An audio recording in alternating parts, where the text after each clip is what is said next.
Assalamualaikum warahmatullahi wabarakatuh. Ketemu lagi dengan saya Asriman Tanjung. Di video kali ini saya akan membahas tentang sertifikat atas tanah dan bangunan secara elektronik. Bagi Anda yang baru menemukan channel ini, bagi Anda yang baru menonton video-video saya, segera subscribe dan nyalakan tanda loncengnya agar Anda tidak ketinggalan informasi video-video yang akan saya upload selanjutnya. Tonton terus.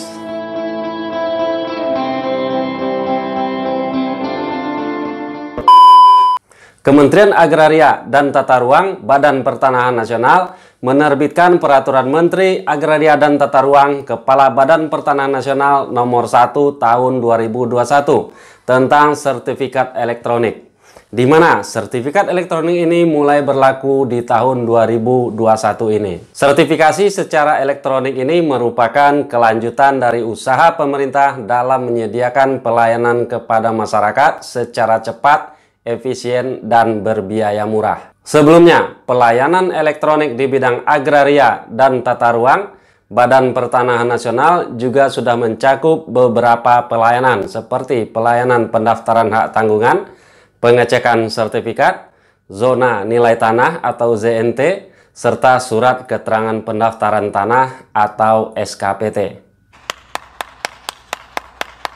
Nah, melalui Peraturan Menteri Agraria dan Tata Ruang Kepala Badan Pertanahan Nasional Nomor 1 Tahun 2021 ini, pelaksanaan pendaftaran tanah yang sebelumnya dilakukan secara manual konvensional akan dilakukan secara elektronik. Baik itu pendaftaran tanah pertama kali maupun pemeliharaan data pertanahan.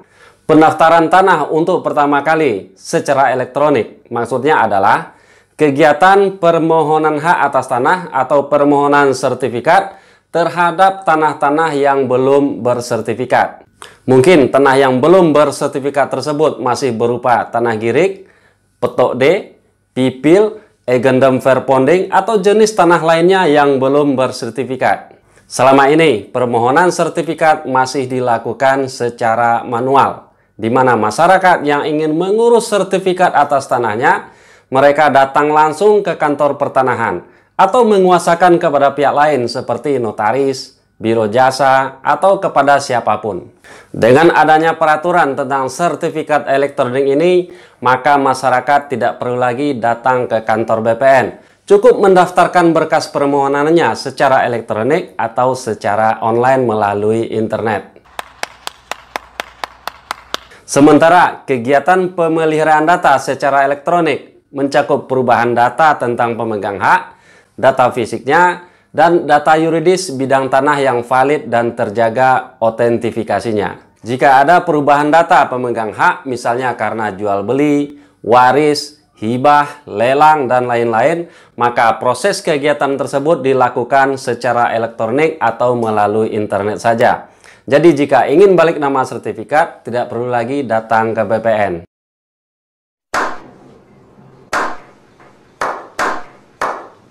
Penyelenggaraan sistem elektronik untuk pelaksanaan pendaftaran tanah ini nantinya akan meliputi pengumpulan data, pengolahan data, dan penyajian data. Semuanya secara elektronik, termasuk penandatanganannya juga secara elektronik. Tanda tangan elektronik ini tidak bisa dipalsukan karena akan ada proses otentifikasi oleh Badan Siber dan Sandi Negara atau BSSN. Iya. Hasil pelaksanaan pendaftaran tanah secara elektronik nantinya akan berupa data, informasi elektronik, dan atau dokumen elektronik. Produk akhirnya berupa sertifikat tanah dalam bentuk dokumen elektronik dan disimpan pada pangkalan data sistem elektronik. Nah, sekarang pertanyaannya adalah bagaimana dengan sertifikat fisik yang sudah ada di tangan masyarakat saat ini? Nah, tentang hal ini pemerintah sudah mempersiapkan langkah-langkahnya, yaitu kantor pertanahan akan menarik sertifikat yang ada di tangan masyarakat untuk disatukan dengan buku tanah di kantor BPN dan menggantinya dengan sertifikat elektronik. Kemudian, sertifikat dan buku tanah tersebut akan disimpan menjadi warkah di kantor pertanahan. Hanya saja langkah ini tentu tidak bisa dilakukan secara terburu-buru, mesti dilakukan secara bertahap. Mengingat sudah banyak sertifikat yang sudah terbit di tangan masyarakat saat ini. Dan mungkin saja saat ini sedang menjadi agunan di perbankan atau lembaga keuangan lainnya. Tentang hal ini diatur dalam pasal 16 ayat 3 Peraturan Menteri ini yang berbunyi, Kepala Kantor Pertanahan menarik sertifikat untuk disatukan dengan buku tanah dan disimpan menjadi warkah pada kantor pertanahan. Setelah sertifikat yang ada di masyarakat ditarik oleh BPN dan disimpan di warkahnya, maka seluruh warkah akan dilakukan alih media atau di-scan dan disimpan pada pangkalan data.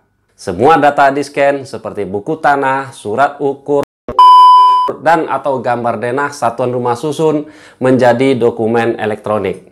Penggantian sertifikat elektronik itu dicatat pada buku tanah, surat ukur, dan atau gambar denah satuan rumah susun atau sarusun.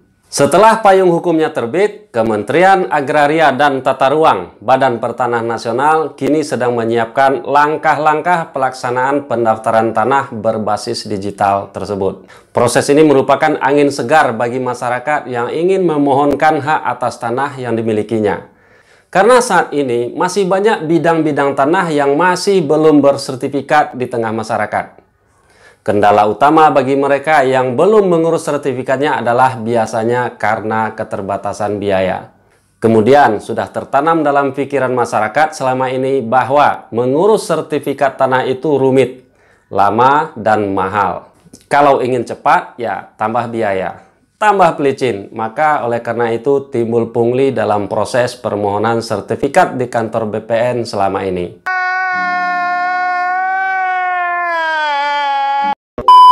Biaya yang harus dikeluarkan masyarakat ketika mengurus permohonan sertifikat tanahnya jauh lebih besar dibandingkan dengan biaya tarif wajib resmi yang sah. Itulah sebabnya proses permohonan sertifikat secara elektronik ini akan sangat meringankan masyarakat. Kemudian di dunia usaha, terutama bisnis pengembangan properti, proses sertifikasi dan pemeliharaan data pertanahan secara elektronik ini memberikan harapan baru bagi pengembang. Selama ini, dengan proses konvensional manual, para pengembang terperangkap dalam bisnis berbiaya tinggi dan waktu yang tidak menentu. Karena selama ini tidak dipungkiri bahwa masalah sertifikasi atau pensertifikatan tanah oleh pengembang terbebani biaya di luar kewajiban. Jumlahnya bisa berkali-kali lipat. Selain biaya tinggi, proses sertifikasi secara konvensional manual ini juga kerap memakan waktu yang lama. Lebih lama dari waktu yang ditetapkan oleh pemerintah, dan ini sudah bertahun-tahun berjalan.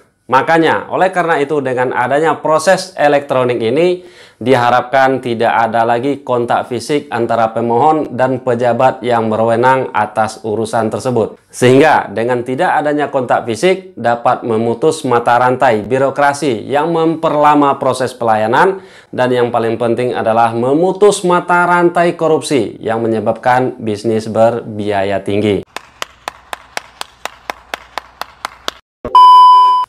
Jangan lupa, setelah payung hukumnya terbit berupa peraturan menteri ini, masih ada pekerjaan selanjutnya dari Kementerian Agraria dan Tata Ruang Badan Pertanahan Nasional, yaitu mempersiapkan langkah-langkah pelaksanaannya, sehingga pendaftaran tanah secara elektronik bisa terlaksana dengan baik. Jika program ini berjalan, maka masyarakat tidak terbebani lagi oleh biaya tinggi dalam mendapatkan pelayanan yang menjadi haknya. Dan dunia usaha juga tidak lagi terbebani oleh biaya tinggi yang menjadi kendala selama ini. Demikian video kali ini, semoga bermanfaat. Terima kasih bagi Anda yang sudah subscribe, dan bagi Anda yang belum subscribe, segera subscribe dan nyalakan tanda loncengnya agar Anda tidak ketinggalan informasi video-video yang akan saya upload selanjutnya. Assalamualaikum warahmatullahi wabarakatuh.